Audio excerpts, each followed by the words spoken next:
உங்கள் எல்லோருக்கும் அறியும். அதாவது இப்போ கார்த்திகை மாதம் வந்தது. கார்த்திகை மாதம் சொன்னாலே ஐயப்ப சுவாமிக்கு ஒரு விசேஷமான நாள் இருந்தாலும் முருகப்பெருமானுக்கு விசேஷமான ஒரு நாள். இந்த நாள் பார்க்கும் பொழுது கார்த்திகை தீபம் வீட்டிலெல்லாம் ஏற்றி வைப்போம். இது ரொம்ப விசேஷமானது. திருவண்ணாமலையில் சொல்ல வேண்டாம், பெரிய அளவுகளுக்கு செய்வார்கள். அதனால் நம்ம வீட்டில் இந்த கார்த்திகை தீபத்தை ஏற்றி வைக்கிறது ரொம்ப பெரிய ஒரு விசேஷம். என்ன நடக்கும்னா, கார்த்திகை தேவிகள் முருகப்பெருமான கார்த்திகை தேவிகள் எடுத்து வளர்த்தா.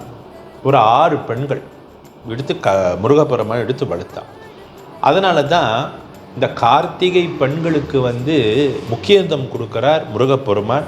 அதில் தான் வந்தது தான் இந்த கார்த்திகை பண்டிகை என்று சொல்லக்கூடிய. அப்போ என்ன நடக்கும்? நம்ம என்ன செய்யணும்? நம்ம வீட்டில் நம்ம என்ன செய்யணும்?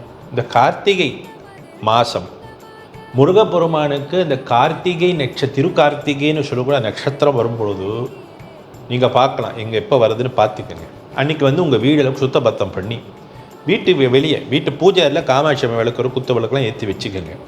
உங்கள் வீட்டு வாசலில் என்ன செய்யலாம்? ஒரு 3 நாள் 6 விளக்கு வைக்கலாம். முக்கியமாக 6 விளக்கு வைத்தால் போதுமானது. 6லிருந்து நீங்கள் கூட விளக்கு வைக்கணும்னு நினச்சின்னு இருந்தால், அகல் விளக்கு கூட வைக்கணும்னு நினச்சின்னு கூட நீங்கள் வைக்கலாம். இப்படி வைக்கும் பொழுது என்ன நடக்கும்னா, ஒரு சாந்தி, ஒரு தெளிவு, ஒரு நிதானம் இதெல்லாம் வரும். அதன் அடுத்ததாக வீட்டில் இருக்கக்கூடிய நிறைய துஷ்ட சக்திகள், வஷ்டு பிரச்சனைகள், சாபங்கள் எல்லாம் நிவர்த்தியாகி முருகப்பெருமானோட திருவருள் உங்களுக்கு முழுமையாக கிடைக்கக்கூடிய ஒரு நாள் தான் இந்த திருக்கார்த்திகை.